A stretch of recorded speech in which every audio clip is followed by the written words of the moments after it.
자, 다 같이 한번 읽어볼까요? 앞에 시작. 하나님 없이 하나님 앞에서 하나님과 함께 누가 한 말일까요?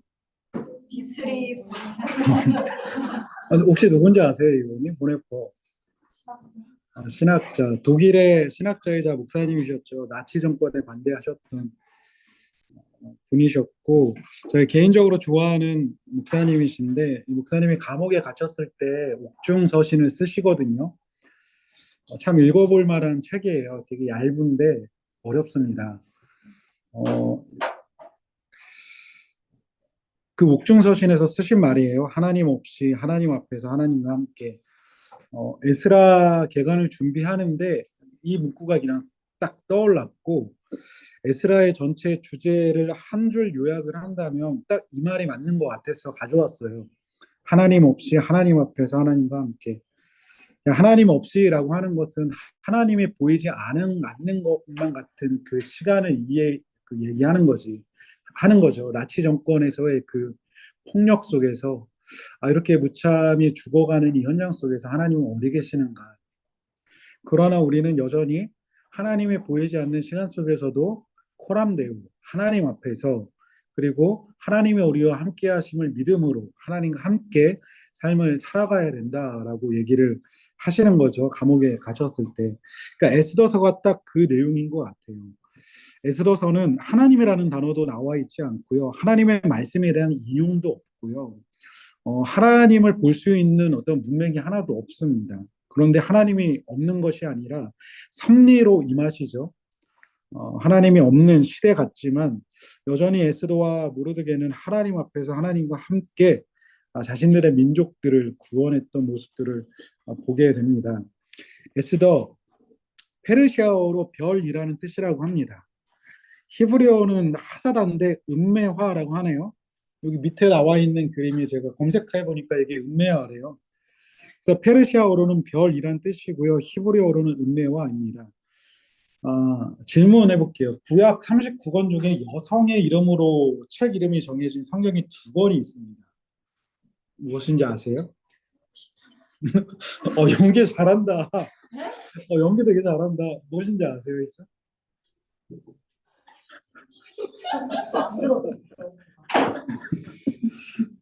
연기야 지금. 글쎄요. 생각났어요? 생각 안 났어요? 주인은 생각났어요? 그렇죠. 룻기와 에스더입니다.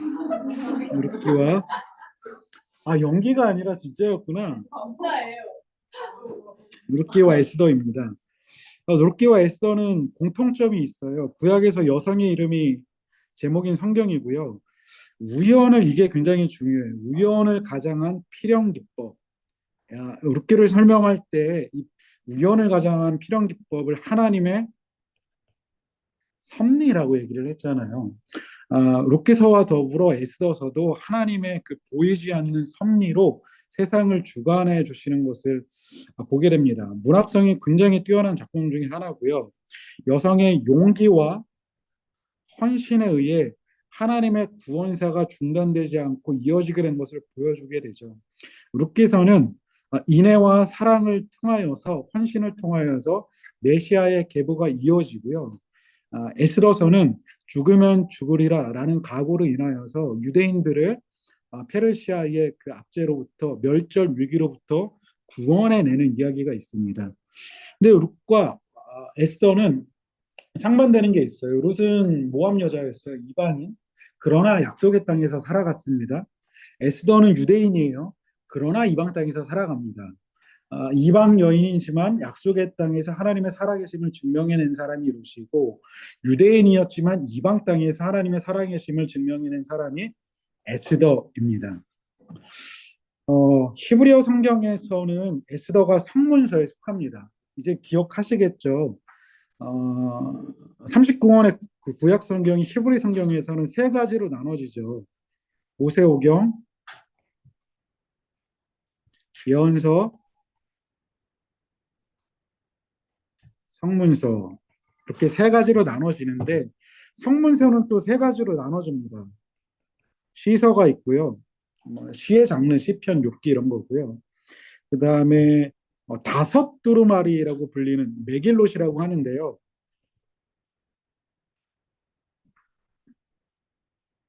라는 책이 있고 그 다음에 역사서가 아마 다니엘 이런 것들이 여기 들어가요.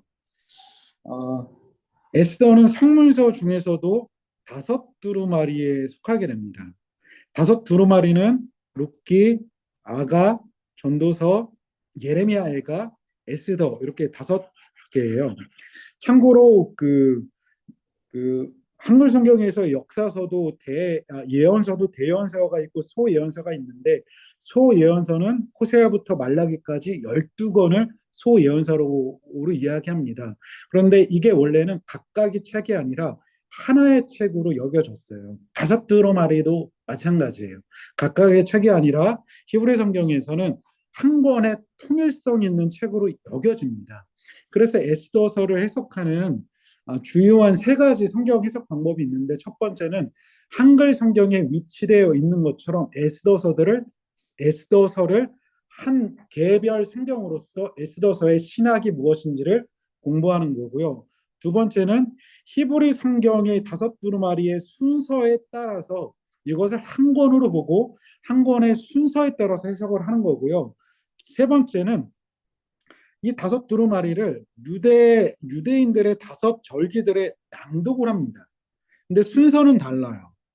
유월절에 아가서, 오순절에 룻기서, 성전 파괴일에 예레미야 애가서, 초막절에 전도서, 부림절에 에스더서를 읽어요. 그러니까 순서가 약간 다르죠. 그래서 세 번째 해석 방법은 절기와 성경의 관계가 무엇인지를 해석을 해보는 겁니다.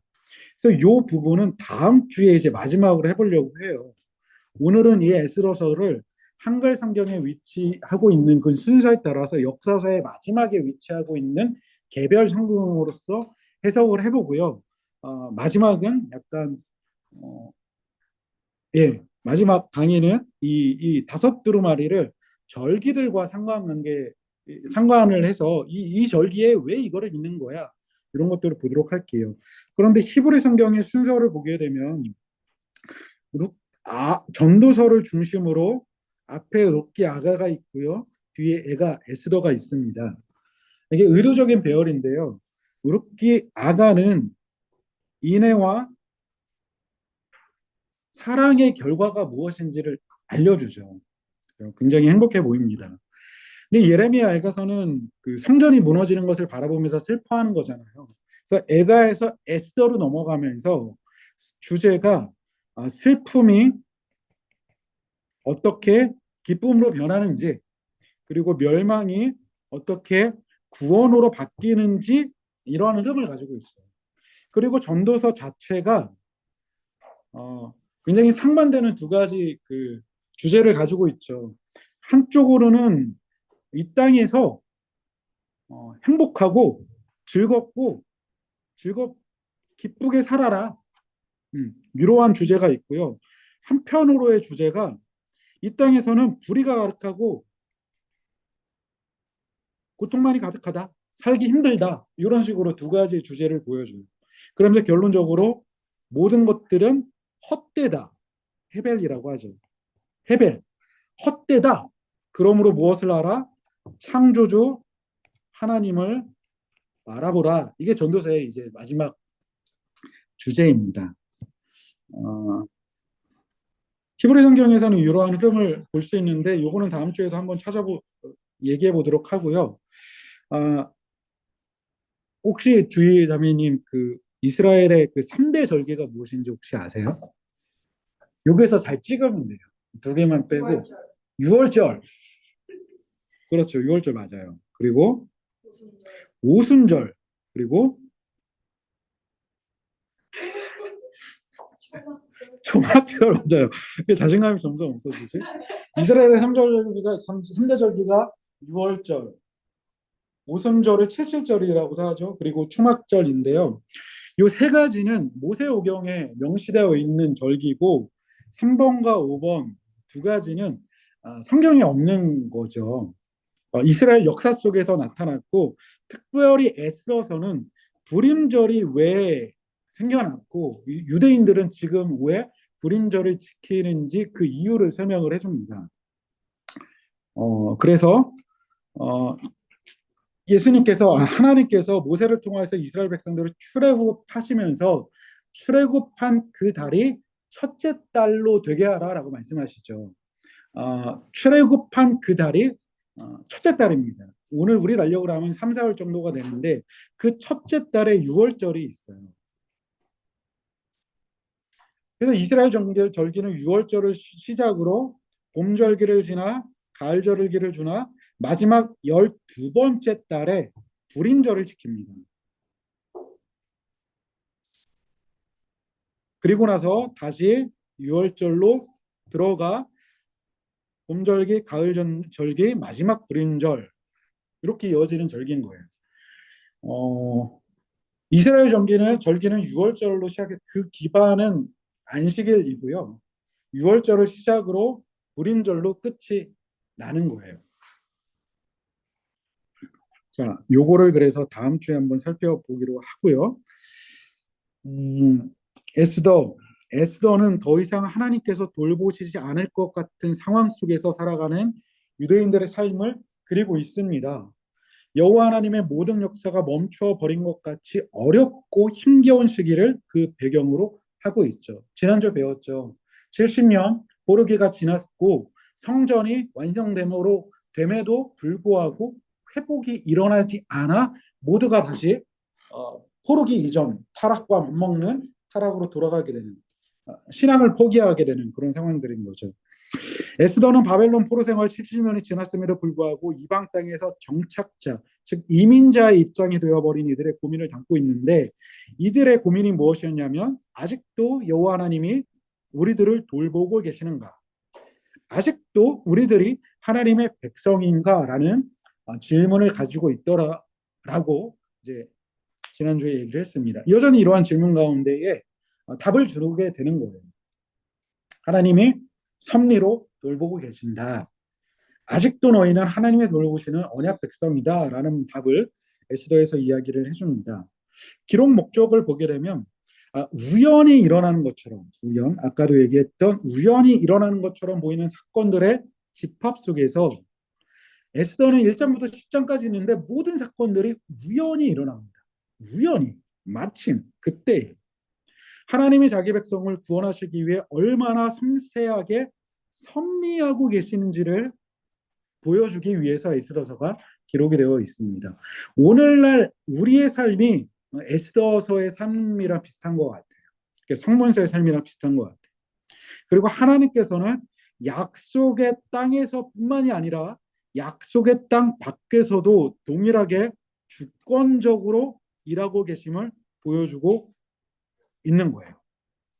그리고 세 번째가 요거는 예레미야 선지자가 이제는 이야기를 하는 거죠. 바벨론 포로기가 됐을 때 그 땅에서 열심히 살아라. 정말 열심히 살아라. 이런 얘기를 하잖아요. 하나님의 백성들이 세속의 인과 질서 속에서 어떻게 지혜롭고 신실하게 살아가야 하는지를 깨우치기 위함이죠. 이 이야기를 보여주는 것이 바로 모르드게입니다. 유대교 절기 중 하나인 불임절의 기원을 설명하기 위해서 기록되어 있습니다. 불임절, 불임이라는 단어의 유래는 이제 시작이야 거의. 계속해서 살펴보겠지만 하만, 잠시만요.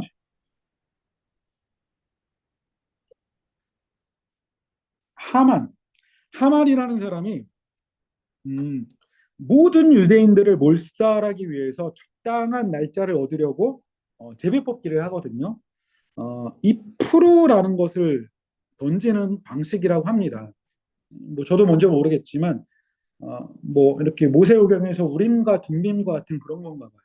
프로라고 하는 뭐 이렇게 뭐 주사위처럼 생겼는지 뭔지 저는 확실히 모르겠지만 그것을 던져서 이제 날짜를 정하는 건데 하만은 이 프로를 던져서 유대인들을 말살하는 그 날짜를 아달월 즉 12번째 달 13일로 날짜를 잡아요.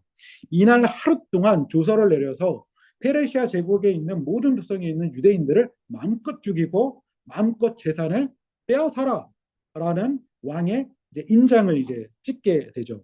그런데 하만이 오히려 모르드게를 죽이고자 하는 방법으로 죽게 되고, 하만이 뽑은 날짜에 오히려 유대인들이 그 음모에 가담한 그 페르시아 사람들을, 그냥 하만의 편에 섰던 사람들을 모두가 살육하는 날이 되죠. 그 일이 13일로 정해졌지만 14일까지 이루어집니다. 그래서 나중에 14일, 15일 두 날을 불임절로 잡아요. 그래서 두 날, 하루가 아니라 두 날 얘기이기 때문에 푸르의 복수형인 푸림이라고 합니다. 이 푸림이 이제 불임절일로 된 거죠. 여기에서 불임절이 유래가 됩니다. 이거는 뒤에 다시 한번 살펴보도록 할게요. 역사적 상황, 여기를 한번 심도 있게 한번 살펴보도록 하겠습니다. 여기 여러분 그 강의안을 좀, 이거 글은 제가 넘기고요. 강의안을 보면서, 이 표와 강의안을 보면서 따라와 주시면 될 것 같아요. 음, 바벨론에 의해서 남유다가 멸망이 되죠. 이때가 주전 몇 년이 이제 제가 한번 외우더라고 말씀드렸는데, 혹시 생각나는 사람 있어요? 주전 586년도, 586년도에 바벨론에 의해 예루살렘 성전이 완전히 무너지게 되고, 이때로부터 바벨론 포로기가 시작이 됩니다. 포로기의 시간은 예레미야 선지자가 70년을 예언을 했죠. 그런데 이 바벨론이 539년에 페르시아 고레스에 의해서 무너지게 되는 거예요. 그 70년은 586년부터 성전이 재건되었던 516년, 여기가 이제 70년이라고 말씀드렸죠. 어, 이 바벨론, 남유다를 무너뜨렸던 바벨론은 신바벨론 제국입니다. 고대 바벨론이 아니라. 이 신바벨론 제국을 가장 번성시켰던 사람이 그 다니엘서에 나오는 느부갓네살이에요. 느부갓네살이 다니엘을 최고의 나라, 최고의 전성기로 올리게 됩니다. 그런데 다니엘서에 바벨론에 한 명이 또 왕이 나오죠. 나보니두스라는 왕이 나와요. 이 나보니두스가 바벨론의 마지막 왕입니다. 근데 나보니두스는 정치를 하는 것에 관심이 없었어요. 그래서 바벨론 성전을 떠나서 어딘가에 별장을 지어놓고 별장에서 자신의 삶을 그냥 즐깁니다. 그런데 이 사람이 바벨론의 주신이 마르둑이라는 신이에요. 마르둑이라는 신을 섬기고, 마르둑을 섬기는 제사장들이 권력을 가지고 있었거든요. 근데 이 나보니두스는 마르둑이 아니라 다른 신을 섬기기 시작했어요. 달의 여신인데 이름이 신입니다. 신이라고 하는 달의 여신을 그 별장에서 섬기기 시작한 거예요. 그러니까 제사장들이 봤을 때에 저 나보니두스는 정치에 관심도 없고 나라를 보살피지도 않고 오히려 우리의 주신인 마르독을 섬기지 않고 있는 저 나보니두스가 마음에 안 드는 거죠. 그런데 하나의 소문이 들려요. 고레스, 티투스라는 고레스라는 왕이 세력을 확장하고 있는데, 이제 고레스의 아버지가 바사 사람이고요. 고레스의 어머니가 메대 사람이에요. 그래서 성경에 바사와 메대 뭐 이런 식으로 굉장히 많이 나오거든요. 그래서 이 고레스가 바사 제국의 첫 번째 왕이었고, 첫 번째 바사 왕이 되면서 메대를 이제는 통합을 하게 된 거예요. 그러고 나서 이제 페르시아라고 이해를 하게 됩니다. 근데 고레스 왕은 나라를 정복하게 되는데, 고레스가 굉장히 탁월하다라는 소문이 들리는 거야. 역시 고씨. 소문이 들리는 거야. 그리고 이 고레스는 과거 아수르 제국과는 다르게 그 정복민들을 굉장히 잘 대해주는 거예요. 관용 정책을 한 거예요. 그래서 그 나라를 정복하면은 그 나라 그 포로민들을 원래 고향으로 돌려보냅니다. 이게 고레스 칙령인 거예요. 그냥 보내는 게 아니라 돈을 주고 보냈어요. 가서 제대로 있는 삶을 살아라. 이러한 사람이 바벨론의 왕이 되면 좋겠다 싶어서 이 마르둑의 제사장들이 바벨론의 문을 살짝 열어줍니다. 539년에. 그래서 고레스가 칼 한 번 휘두르지 않고 피 한 방울 흘리지 않고 그 엄청났던 바벨론을 점령을 하게 되는 거예요. 이때로부터 페르시아의 시대가 시작이 되면서 이때로부터 뭐예요? 포로 귀환 시대가 시작이 됩니다. 첫 번째 귀환은 538년에서 7년. 누구의 인도로 누구의 주도권으로 귀환을 시작하게 되죠? 세스바살, 그렇죠. 스룹바벨. 특별히 스룹바벨은 성전을 짓습니다. 그런데 고레스의 뒤를 이은 왕이 캄비세스예요. 캄비세스 때 성전 재건이 중단이 되죠. 그리고 나서 다리오 1세, 캄비세스가 이제 그 애굽에 갔다 오는 길에 죽거든요.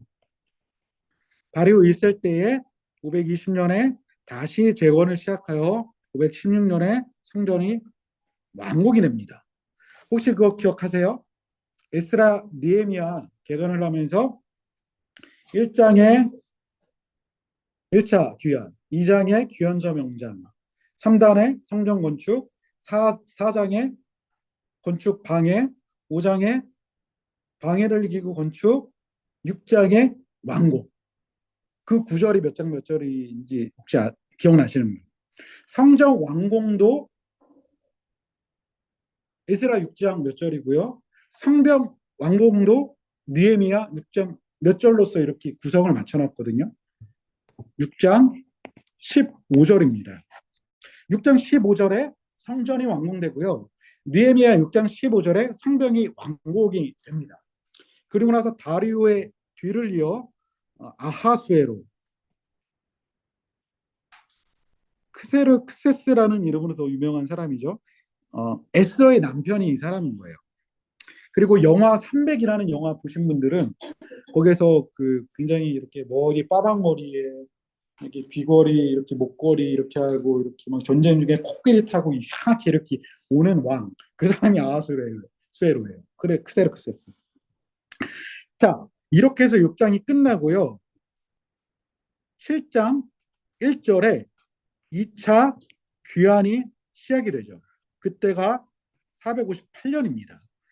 그러니까 에스라 6장부터 에스라 7장까지는 60년의 공백이 있더라는 거예요. 기억나시죠? 이 60년의 공백에 에스더의 사건이 있는 거예요. 그러니까 에스더의 기록은 성전 완공과 2차 포로기한 사이가 그 역사입니다. 그죠? 그 사이. 성경에서 무슨 일이 일어났는지 잘 기록되어 이제 있지 않는 그 60년 그 어간에 일어났던 거예요. 요 60년에 어떤 일이 일어났는지 보면은 다리오 1세가 세력을 확장하기 시작합니다. 그리고 아수르의 때에 페르시아 제국이 가장 광활한 영토를 이제 점령을 하게 되죠. 다리오 1세가 서쪽 지역으로 이제 이스라엘 지역에서 서쪽 지역으로 나라를 확장하기 시작합니다. 그래서 그리스를 침공하기 시작해요. 1차 그리스 침공은 폭풍으로 실패하고요. 2차 그리스 침공이 그 유명한 마라톤 전투입니다. 네, 패배를 하게 돼요. 엄청난 그 군사들을 이끌고 그리스로 갑니다. 이게 영화 3박에 나와요. 그리스로 갑니다. 그래서 그리스는 그 당시에 서양 문명의 꽃을 피웠던 시기였어요. 소크라테스, 피타고라스 최초의 그 민주주의가 이제 생겨났던 그 시기입니다. 그 시기에 페르시아는 이제 세력을 확장하기 시작했던 거죠. 그래서 그리스가 당해낼 힘이 없으니까 스파르타에게 도움을 요청을 해요. 근데 도움을 못 줍니다. 말이 왜 이렇게 꼬이지? 스파르타에게 도움, 뭐 재밌으려고 하는 얘기가 하는 얘기인데 재미가 없어질 것만 같은 이 어두움은 무엇이지? 자, 다시 한번 잘해볼게요. 정신 차리고. 자, 그리스로 침공을 하게 됩니다. 그래가지고 이제는 사절단을 보내서 항복해라 그랬더니 그리스에서 영화 300 보면은 발로 뻥 차가지고 우물가에 빠뜨리잖아요. 그렇게 빠뜨려서 죽여요. 그래서 스파르타한테 도움을 요청했는데 스파르타가 도움을 주지 못해요. 그래가지고 작전을 짜다가 해안에서 해전을 하게 되면 우리가 즐게 뻔하다 해가지고 마라톤 평야에 이들을 이제는 유인합니다. 그런데 놀랍게 그리스가 승리를 하게 되는 거예요. 그 전쟁의 승리를 이제 알리기 위해서 마라톤 평야에서 그리스까지 약 42km를 뛰어가서 승전보를 알리고 이게 죽었죠. 그래서 이제 마라톤이 42.195km 이게 생겨난 거예요. 그리고 나서 아하수로의 수에로가 왕권을 이어받아서 자신의 아버지가 이루지 못한 그리스까지 침공을 하기 시작합니다. 그래서 480년에 그리스를 세 번째 침공을 하게 돼요. 그래서 에스더 1장의 아하수아로가 잔치를 베풀어요. 6개월 동안 잔치를 베풉니다. 6개월 동안. 6개월 동안 잔치를 베푸는데 에스더서에 나오는 잔치는 술을 많이 소비하는 잔치예요. 이따 한번 보게 될 거예요. 6개월 동안 술을 엄청나게 먹이는 잔치를 베푼 거예요. 그리고 일장에 나오는 그 잔치의 특징은 왕의 규율을 따르지 않아도 되는 잔치라고 적혀져 있습니다. 그러니까는 그 이들이 했던 잔치는 술을 많이 소비하는 잔치인데도 그럼에도 불구하고 페르시아에서는 왕이 정해놓은 술의 양이 있었어요. 근데 일장에서의 잔치는 그 양을 무시하고 더 많이 먹어도 되는 그러한 잔치였던 거죠. 그 잔치가 이 3차 그리스 침공 직전에 벌렸던 잔치인 거예요. 잔치를 벌이고 그리스 침공을 하게 됩니다. 이때도 그리스는 페르시아를 당해낼 힘이 없었죠. 그래서 다시 스파르타에게 도움을 요청하고 그때 스파르타의 300용사가 이때 등장을 하게 되는 거예요. 그래서 작전을 짭니다. 이제 배를 타고 오니까 좁은 이제 협곡 해안가에서 전쟁을 하게 되는데 그때 스파르타의 300용사와 페르시아의 군대가 싸움을 하게 되고 300용사는 모두가 죽게 되지만 페르시아는 엄청난 그 손실을 입게 되는 거예요. 바로 그때 그리스가 살라미스라는 곳으로 유인을 해서 대승을 이루게 됩니다. 여기에서 패배한 아수로에는 페르시아 수상궁, 페르시아 지역에 있는 수상궁에 돌아와서 이때로부터 오랫동안 술만 마시는 삶을 살았다고 합니다. 그때가 에스라 2장인 거예요. 에스라 2장에 에스더 2장에 에스더가 와스디를 대신하여 그 아하수로의 그 여왕이 되잖아요. 이때가 이제 그 전쟁에 패배하고 들어와서 향락에 빠졌던 시기입니다. 그렇게 술만 퍼마시고 잔치만 하다가 암살을 465년에 암살을 당하게 되는 거예요. 이게 에스더서의 역사적 상황입니다. 그래가지고 에스더서에서는 술을 먹는 잔치가 10번이나 나와요. 에스더서의 구조의 중심이 잔치입니다. 이따 보도록 할게요. 자, 전체적인 흐름을 한번 보도록 할게요. 에스더서는 1장부터 10장까지 있고요. 중간으로 자르면은 1장부터 4장까지는 유대인들에게 임한 멸절의 위기입니다. 하만이라는 사람이 유대인들을 죽이기 위해서 계획을 짜죠. 5장부터 10장까지는 그 위기를 벗어나 구원을 받는 이야기입니다. 그 탄식에서 구원으로, 슬픔에서 뭐죠? 기쁨으로 바뀌는 구성이 있는 거예요. 그리고 처음과 끝을 살펴보게 되면 하나님께서 에스더와 모르드게를 높이시는 장면이 나와요. 에스더가 와스디를 대신하여 왕의 아내가 되죠. 포르민이었고요, 고아였어요. 그런데 왕비가 됩니다. 마지막에 10장에 가보니까 모르드게가 에스더의 아버지 역할을 했고 에스더의 사촌 오빠였던 모르드게가 제국의 2인자인 하만을 대신하여 왕의 2인자가 됩니다. 그래서 처음과 끝이 하나님께서 에스더를 높이시고 모르드게를 높이시는 장면으로 끝이 납니다. 자, 1장과 2장의 이야기를 보게 되면 중심 주제는 에스더가 왕비로 간택이 되는 거예요. 1장에서 아하수에로가 잔치를 베풉니다. 그때 자신의 왕비 와스디를 이제는 자랑하고 싶어서 면류관을 쓰고 개역개정에서는 면류관을 정제하여 내 앞에 나오라라고 말합니다. 근데 와스디 왕비가 거절을 해요. 즉 그것 때문에 폐위를 당합니다. 성경학자들이 모두가 동의하는 바는 아니지만 유대인 학자들은 이 장면 면류관을 정제하고 왕 앞에 나오라 라는 이 말의 의미를 어떻게 풀이를 하냐면은 면류관을 정죄하고 이 말이 옷을 홀딱 벗고 면류관만 쓰고 내 앞에 나와라 라고 유대인 신학자들은 해석을 해요. 근데 모든 신학자들이 동의를 하는 건 아니에요. 그러한 이유로 와스리 왕비가 거절을 했다라고 이제 해석을 하게 됩니다. 그래서 1장에는 그렇게 끝나요. 그래서 2장에 아하수에가 와스리를 대신하여 이제 왕비를 찾는데 그때 제국에서 가장 아리따운 이렇게 표현되어 있죠. 아리따운 에스더가 왕비로 뽑히게 되는 거예요.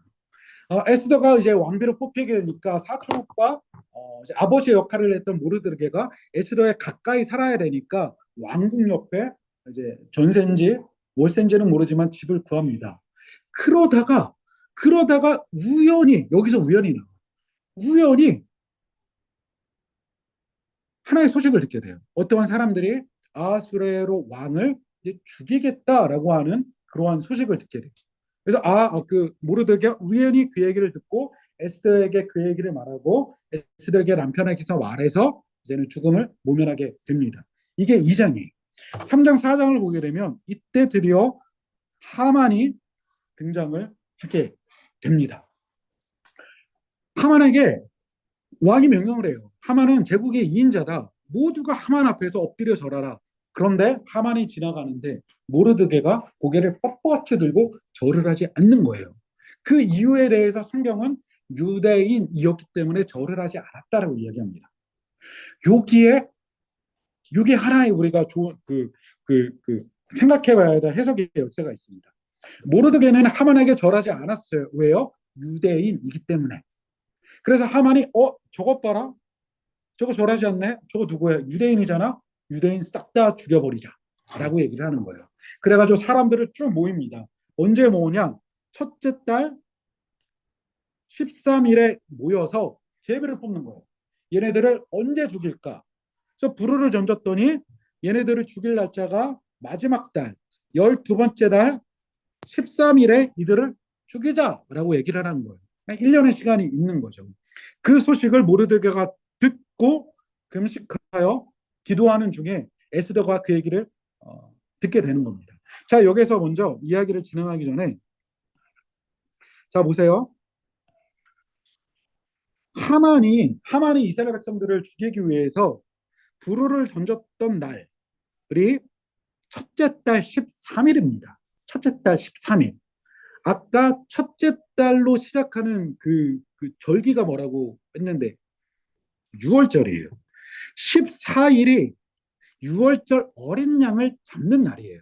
10일에 잡아서 준비하고 있다가 14일에 죽이는 거예요. 그리고 저녁 15일이 되면 6월절을 지키는 거예요. 6월절은 우리 유대인들에서 가장 기쁨의 감사의 은혜의 절기인데 바로 그 전날 13일에 조서가 모든 각 도시에 뿌려지게 되는 거예요. 이날 유대인들을 죽여라. 유대인들 입장에서는 기쁨을 맞이해야 되는 그 전날 탄식을 하게 되고 슬픔을 맞이할 수밖에 없다라는 거예요. 그죠? 6월절의 기쁨을 하만이라는 사람 때문에 기쁨을 누리지 못하게 됩니다. 그런데 여기에서 모르드게가 하만한테 절하지 않은 이유가 있어요. 자, 모르드게를 소개할 때 뭐라고 소개를 하냐면 베냐민 자손이고 기스의 후손이라고 소개를 합니다. 여러분 이 소개하면 보면은 딱 떠올리는 사람 혹시 있으신가요? 베냐민 자손이고 기스의 후손이다. 혹시 있으세요? 베냐민 자손이자 기스의 아들인 사람 사울이에요. 사울 왕인 거예요. 에스더의 저자는 이러한 편을 통해서 모르드게가 또 하나의 사울이다라고 이야기합니다. 반면에 하만에 대해서 뭐라고 소개를 하냐면 아각의 후손, 아각의 아들이라고 나오나? 아각의 후손이라고 소개가 되는 거예요. 아각하면은 딱 떠오르는 그 사울과 아각하면 떠오르는 거 혹시 있으신가요? 사무엘상 15장 아말렉입니다. 사무엘상 15장에서 하나님께서 아말렉을 진멸하라, 이 이야기를 하신 이유가 있어요. 하나님의 사울 왕에게, 그러니까 이스라엘의 첫 번째 왕에게 아말렉을 진멸하라. 그때 아말렉의 왕이 아각이에요. 하나님이 왜 첫 번째 왕 사울에게 이것을 명하셨냐면, 이스라엘 백성들이 출애굽했을 때에 그 출애굽한 이스라엘 백성들을 첫 번째로 공격한 족속이 아말렉이에요. 그죠? 그래서 하나님께서 이렇게 말씀하십니다. 여호와께서 맹세하시기를 여호와가 아말렉으로 더불어 대대로 싸우겠다라고 말해요. 그리고 이것을 근거로 신명기에서는 아말렉을 도말하여 진멸하여 천하에서 기억함이 없게 할 책임이 이스라엘에게 주어진 거예요. 그런데 그 첫 번째 그 일을 하게 될 사람, 신명기에서 이렇게 선포되었는데, 그 아말렉을 진멸하도록 하나님께서 부르신 사람이 베냐민 자손 기스의 옷은 사울이었던 거예요. 그런데 사울은 이 전쟁에서 아각 왕을 살려두죠. 포로로 잡아가죠. 진멸하지 않습니다. 그리고 그 모든 그 재산들을 자기가 눈에 보기 좋은 것들을 다 취하게 되는 겁니다. 하나님은 헤렘, 진멸하라고 말씀하셨어요. 다 죽여버려라, 다 태워버려라, 아무것도 갖지 말아라. 그런데 사울은 불순종으로 말미암아 아각을 살려두고 그 재물들을 취했던 거예요. 아각을 살려두고 재물을 취했어요. 이 사명에 실패를 했다라는 거예요. 그래서 다시 한번 에스더 저서는 또 다른 사울과 아말렉으로서 모르드게와 하만을 두는 겁니다. 그래서 과연 이 싸움은 어떻게 될 것인가? 과거 사울처럼 실패할 것인가? 아니면 모르드게는 승리를 하게 될 것인가? 결국 승리를 하게 돼요. 그래가지고 나중에 승리를 하게 됐을 때에 아하수에로가 두 번째 조서를 씁니다. 그 조서에, 그 하만이 썼던 조서의 첫 번째 내용이 무엇이냐면, 마지막 달 13일에 페르시아에 있는 모든 윤대인들을 죽여라. 그리고 그들의 재산을 빼앗아라. 이게 조서예요. 아하수에로가 두 번째 조서를 이제 뿌립니다. 그 조서는 유대인들은 그 날에 페르시아인들이 공격해 오면 방어하고 그들을 죽여라. 그리고 그들의 재산을 빼앗아라. 인 거예요. 똑같죠. 그런데 유대인들은 어떻게 하느냐? 그 날에 철저하게 방어를 하고 그들을 죽이려고 하는 페르시아인들을 진멸을 합니다. 그러나 세 번이나 재물을 취하지 않았다, 재물을 취하지 않았다, 재물을 취하지 않았다라는 게 반복이 되는 거예요. 의도적인 거예요. 사울은 그들을 진멸하지 않고 재물을 취함으로 실패했는데, 제2의 모르드게는 그들을 진멸했으며 그들의 재물을 취하지 않았다라고 하면서 아말렉과의 싸움이 드디어 승리를 하게 되는구나라는 것을 여기에서 보여줍니다. 넘어갈게요. 자, 하만의 음모가 4장에 나오고요. 이제 5장부터 이제 모르드게가 에스더에게, 네가 왕비가 된 이유가 여기에 있다. 네가 왕 앞에 나아가서 우리 유대인들을 살려라라고 했던 에스더가 왕이 부르지 않는데 나아가면 죽임을 당합니다. 라고 하면서 거절을 합니다. 근데 그러다가 마음을 굳게 잡고 모르드게에게 금식과 기도를 하십시오. 내가 왕 앞에 나아가리이다. 죽으면 죽겠습니다. 라는 심정으로 기도를 요청합니다. 그리고 3일이 지나서 왕 앞에 나아가죠. 왕이 부르지 않았는데 왕 앞에 나아가면 죽임을 당하는 게 이 당시에 법이었어요. 근데 죽임을 당하지 않는 한 가지 방법이 있습니다. 왕이 들고 있는 금홀, 규빗이라고 하거든요. 45cm 정도가 된다고 합니다. 이 주의봉을 이렇게 건네주면은 이거를 이렇게 딱 만지는 거예요. 그러면은 사는 거예요. 대화를 할 수 있는 거예요. 에스더가 죽으면 죽으리라 하고 나아갔는데, 아하수에로가 그 자신의 그 아내의 아름다움을 보고, 이것도 하나님의 섭리죠. 금호를 쫙 내밉니다. 그리고 끝을 만지고 이야기를 하게 되죠. 세상의 절반이라도 주겠다, 내게 말하라. 말하지 않고 잔치를 베풉니다. 잔치에 왕과 하만을 초청해요. 의도적인 거예요. 첫 번째 잔치가 끝납니다. 두 번째 잔치 때에 왕과 하만을 또 부릅니다. 그리고 이때 계획을 얘기해요. 하만이 나와 유대인들을 죽이려고 했습니다. 그때 아하수레가 화가 나서 자리를 벅차고 나갑니다. 그래서 하만이 이제 쫄았죠. 쫄아서 에스더 앞에서 엎드려서 막 살려달라고 이야기하는데 성경에 보니까 에스더의 침상 앞에 엎드려서 이제는 막 살려달라고 빌었다고 얘기합니다. 그때 우연히 바깥에 나갔던 아하수레가 들어와서 그 장면을 보게 되는 거예요. 그것을 하만이 내 아내를 겁탈하려고 하네 이렇게 오해를 합니다. 그래서 어떻게 해요? 하만이 모르드게를 죽이려고 달아나왔던 장대에 모르드게를 달려 죽이게 하는 거예요. 자, 이렇게 죽습니다. 그런데 아직 조서가 모든 도시 가운데 이제 퍼지게 된 거잖아요. 그래서 에스더가 왕이시여 당신이 내린 조서를 취소하십시오. 그런데 왕이 말하기를 나의 인장이 찍힌 조서는 취소할 수가 없다. 대신 새로운 조서를 써주겠다라고 해서 급히 조서를 써서 각 도시에 뿌리게 됩니다. 그리고 나서 13일에 그리고 14일까지 페르시아인들과 전쟁을 하다가 유대인들이 승리를 하게 되죠. 그래서 그 두 날을 기념하여 14일, 15일을 이제 불임절로 이제 지키게 되는 거예요. 저는 뭐 이스라엘에 가보지 않았지만 불임절은 지금도 그런지 모르겠는데 이게 에스더서에 나오는 잔치의 특징이 술을 많이 퍼마시는 잔치라고 얘기했잖아요. 불임절에 그렇게 술을 먹는다고 합니다. 맞나요? 에스더서를 읽고 아, 그 타락한 유대인들을 못 보셨군요. 그래서 불임절에 그런 말이 있대요. 하각이 과자는 뭐예요? 이 모양으로 이렇게 만든 과자를 그죠, 막 뿌개고 먹고 그리고 보통은 학생들이 다 이렇게 캐릭터 옷을 입고 그렇게 등교를 해요. 그래서 막 이렇게 잔치하고 놀고. 모르겠어요. 제가 본 자료에서는 이런 말이 있대요.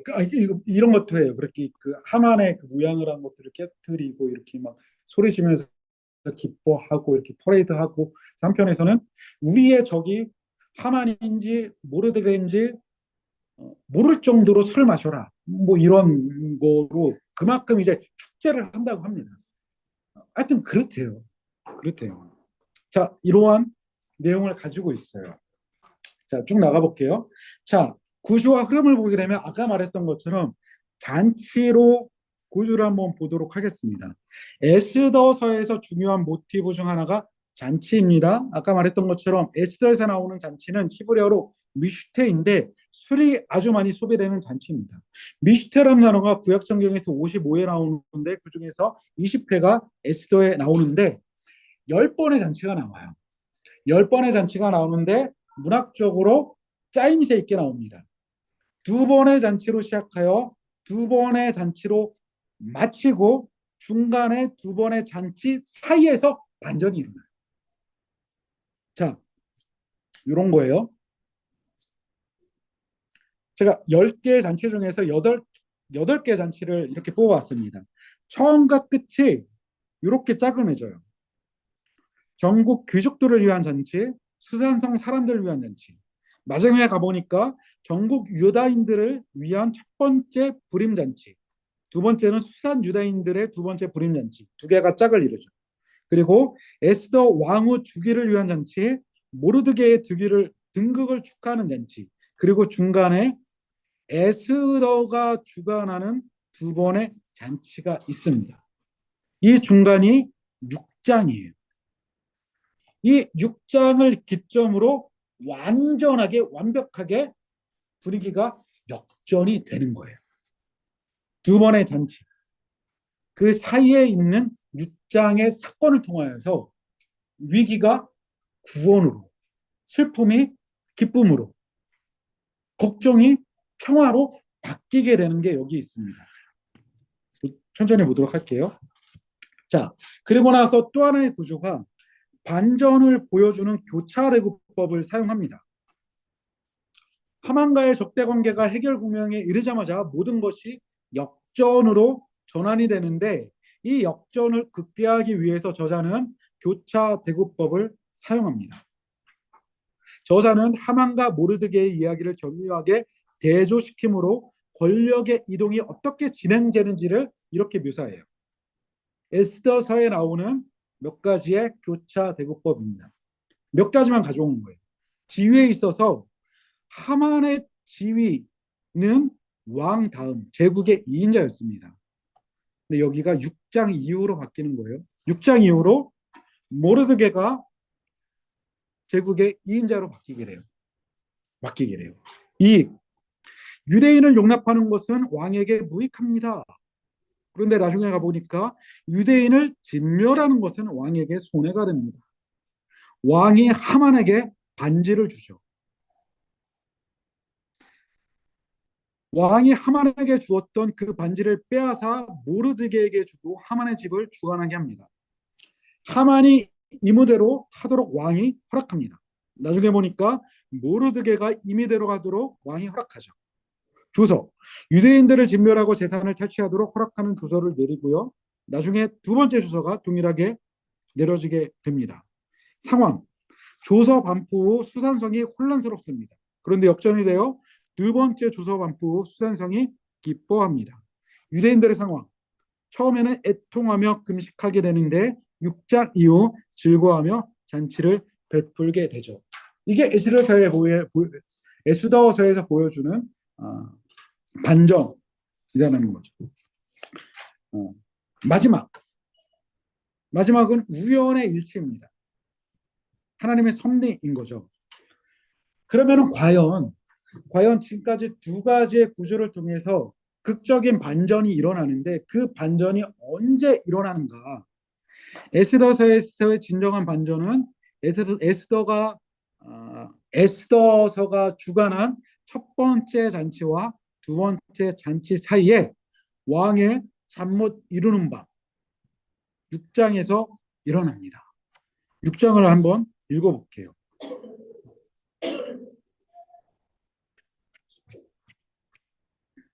자,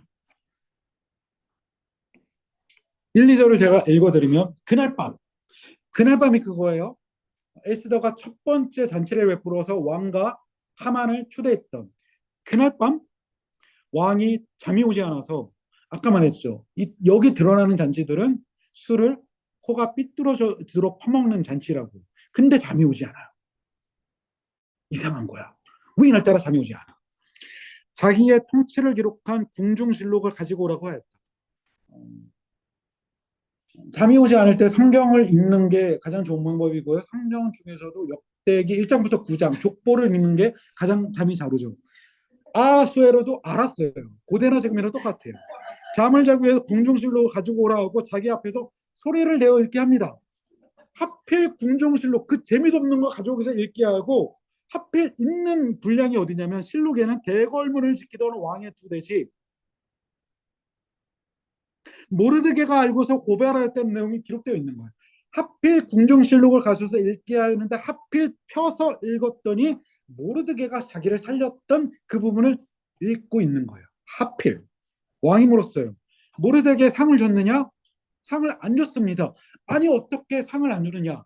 그런데 마침 궁궐에 누가 있느냐? 마침 그때 하만이 왕이 옆에 있었어요. 마침 우연히 왜 하필 그때? 그래서 하만을 불러다가 이름을 말하지 않고 하만아 제국의 인자여 내가 이러한 사람에게 상을 주려고 하는데 어떻게 생각하느냐? 하만이 오해합니다. 왕이 나에게 상을 주려고 하는구나. 그래서 어떻게 말해요? 임금님 왕의 옷을 입히시고 왕의 말에 태우셔서 수산성 거리를 거닐게 하십시오. 그리고 이렇게 외치는 겁니다. 왕에게 잘하는 사람은 왕이 이렇게 높여준다. 내가 이렇게 되면 맞겠구나. 그러자 왕이 하만에게 명령하죠. 모르드게를 그렇게 높여라. 자, 하만의 입장 뭐예요? 이 직전에 모르드게를 죽이기 위해서 장대를 매달았어요. 그렇죠? 그러한 모르드게를 왕의 명령을 따라 자기가 높여야 되는 상황인 거예요. 자, 그 시작이 어디라고요? 6장 1절인 거예요. 그날 밤 하필 잠이 오지 않아요. 여기가 반전되는 시작입니다. 이때로부터 모든 것이 무너져 내리며 사건이 역전되기 시작을 하게 됩니다. 조금 전 6장에서 보셨던 것처럼 6장에는 주인공들인 에스더와 모르드게의 활약이 없습니다. 저자는 이것을 통하여 이 사건 뒤에는 보이지 않는 섭리에 의해 모든 것이 움직여 있으면을 간접적으로, 그러나 조금 전에 보셨던 것처럼 강력히 시사하고 있는 거죠. 6장 속에 나오는 우연의 연속들, 좀 전에 보셨죠. 우연의 연속들을 보면 이것이 다 우연이라고만 넘기기에는 너무나 우연이 많음을 느끼게 되는 거죠. 한번 래퍼들처럼 한번 써봤어요. 우연의 연속들을 보면 이것이 다 우연이라고 넘기기에는 너무나 우연이 많음을 느끼게 됩니다. 자, 이거 나중에 읽어보시고 이런 거예요. 하나님의 섭리가 있다라는 거예요. 에스더서에 나타난 우연의 일치들 정리해봤습니다. 그래서 에스더서를 읽을 때 이러한 질문을 가지고 읽으시면 좋아요. 에스더에 나오는 수많은 사건들은 왜 하필이면 꼭 그때 그리고 거기서 일어났는가? 아수에로 왕을 살해하려는 음모를 모르드게가 우연히 알게 됩니다. 좀 전에 봤던 것.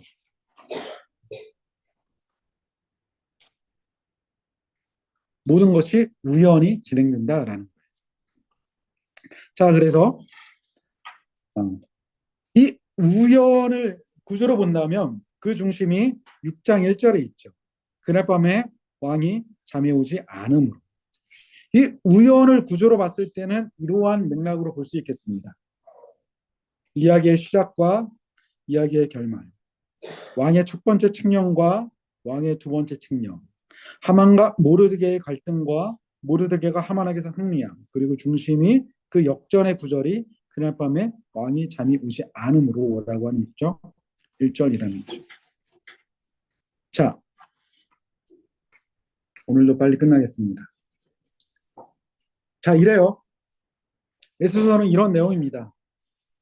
그래도 적용점 한번 읽고 넘어가 보도록 하겠죠. 이번 적용점은 힘듭니다. 적용점 쓸까 말까 고민을 하다가 그래도 에스더서에서 말하는 것이 이거라고 생각을 했기 때문에 썼습니다. 에스더서의 적용점은 금식과 기도입니다. 이거 힘들어. 자, 첫 번째 거 한번 읽어볼게요. 시작. 에스더는 표면적으로 하나님이 구제하신 성경이다. 그러나 에스더를 읽어가면서 인간의 역사와 삶을 깊이 개입하시는 하나님의 섭리를 충분히 느낄 수 있다. 에스더와 모르드게뿐 아니라 유대인들은 삶과 죽음의 기로에 선 절체절명의 위기 앞에서 금식 기도를 통해 하나님의 도움을 이끌어냈다. 이 점에서 우리는 에스더서를 읽으면서 마태복음 18장 18절 말씀, 땅에서 풀면 하늘에서도 풀리는, 동시에 하늘에서 풀리면 땅에서도 풀리는 이치를 확인할 수 있다. 자, 에스더나 모르드게와 마찬가지로 우리 역시 살아가면서 수많은 위기와 어려움을 만난다. 그때 우리의 힘과 능력이 아니라 전능하신 하나님의 도움을 통해 삶의 위기를 해결하기 위해서는 때때로 금식 기도를 선포하고 실천하는 법을 배워야 한다. 이거 쓰면서 많이 부담스러웠습니다. 우리가 금식을 통해서 스스로를 부인하고 오직 하나님의 거룩하심과 위대하심을 높여드릴 때 하나님께서는 하늘의 천사를 보내셔서 그분의 백성들을 구원하신다. 에스더가 보여주는 것처럼 진정한 금식은 오히려 진정한 잔치를 가져오게 된다. 입니다. 어려움이 있을 때 에스더서를 기억하여 금식을 선포하고 베옷을 입고 제를 뿌려가며 기도하시는 여러분 되기를 축복합니다.